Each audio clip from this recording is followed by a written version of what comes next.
And so the idea that this is a white nation that needs to be preserved is a fascinatingly disgusting view, because this country is one for the many.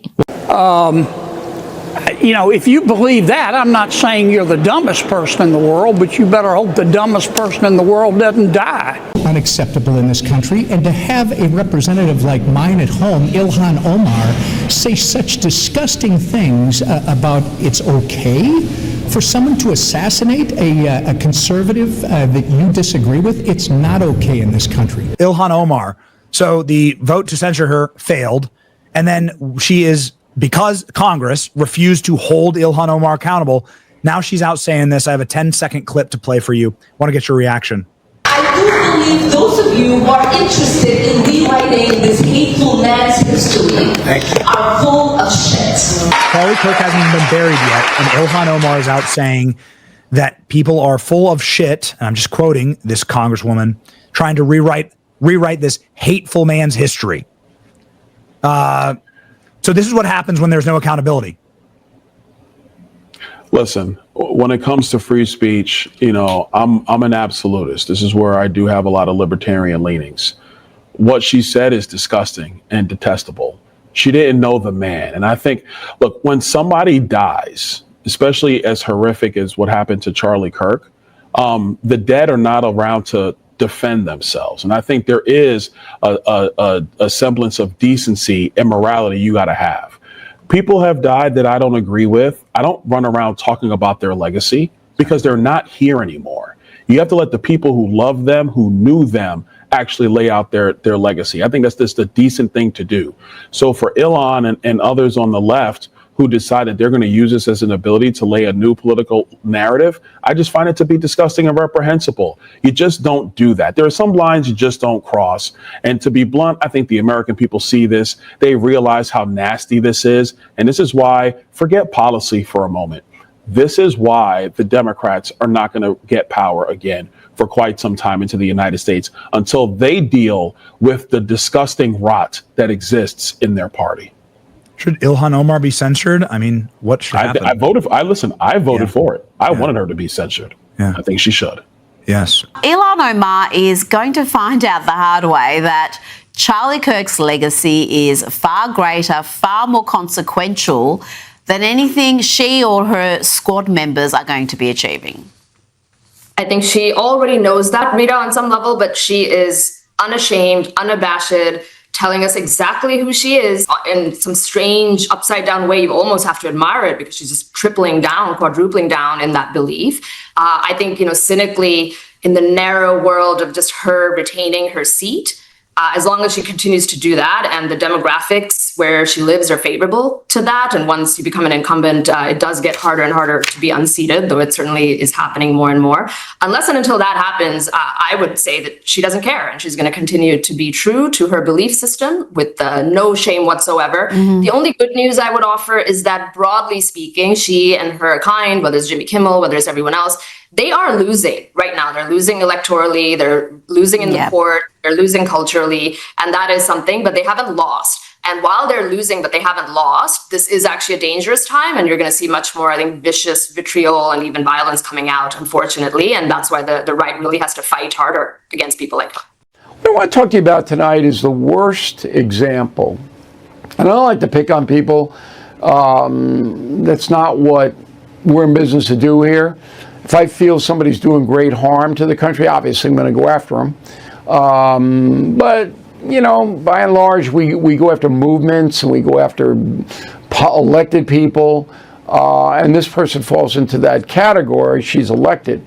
But boy, oh boy, this is really something. Okay, so you heard a lot about the people who celebrated the assassination of Charlie Kirk.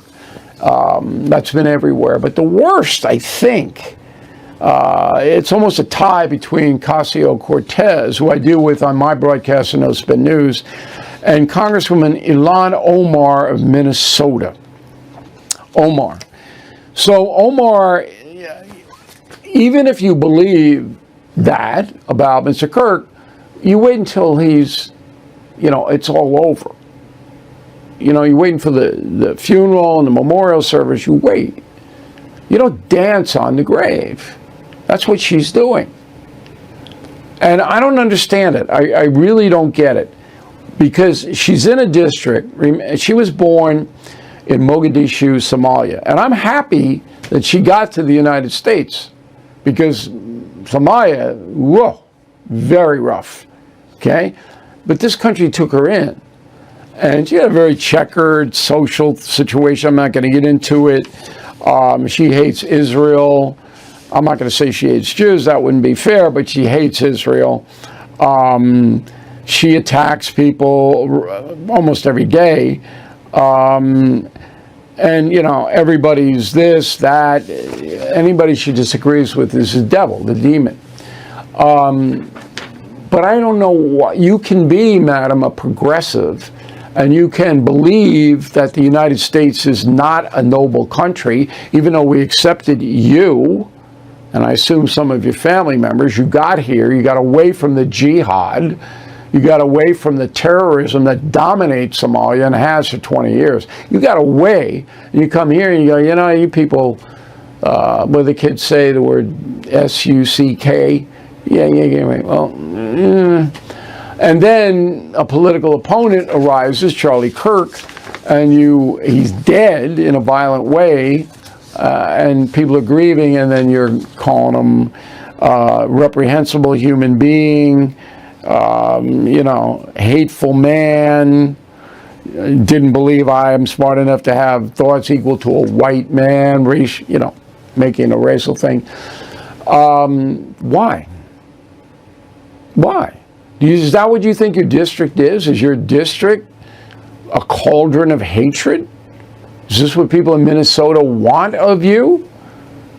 Is that the kind of profile? I guess you get reelected. You know, let me see how many times she's been reelected. I was just amazed that people vote for people like this.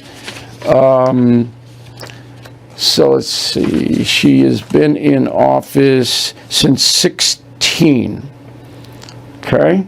Well, been reelected 5 times. 5 times.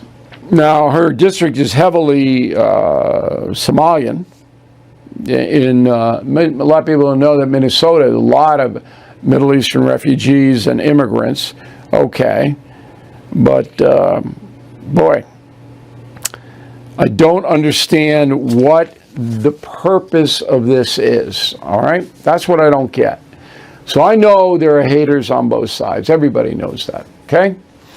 And most of the haters are cowards. They hide in their cellars and they do the thing on the internet and all of that.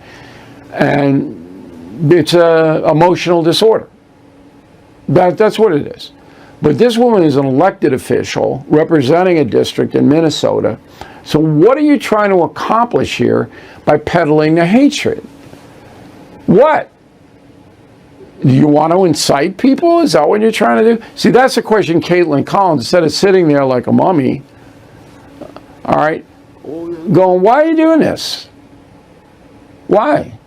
And then there's a what about, well, you know, Trump does this. And you got to expect that, okay, the what about.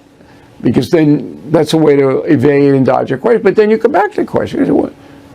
Can't you wait until the man has been memorialized before you do this? What is your ultimate goal in doing this? Right? Is that a logical question to you? Then we might know, is this Omar have a social disorder? Does she hate people? Does she want them to be hurt? What is it? Why are you trafficking in this? I mean, you're intelligent enough not to. There are other ways. If you think the progressive movement is great, tell us what the progressive movement's going to do for America. Tell us what it has done. Point to some progressive successes. Gets a little murky there, doesn't it? Where's the progressive successes? Where? California? Chaos. Illinois? Dangerous. New York? Falling apart.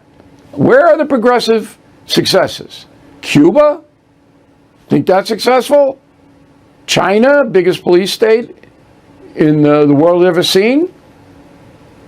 I don't know where they are. I'd like to know. Give me some progressive stuff that's positive. No. We have to hate Charlie Kirk. Bothers me, and that's why I'm telling you about it. Because we have to stop this. And we can't stop it by saying she doesn't have the freedom to say it. We have to stop it by asking questions I'm asking. And then voting her out of office. It's got to be, if it's a liberal district, it's got to be better liberals than her, right? That's all for today. Thank you. If you want global news to keep you up to date on any new developments, please subscribe our channel and forward our content with your friends on social media and email. Thank you very much for keep supporting me. Stay safe, be blessed. Namaste. Thank you, God bless you, and God bless America.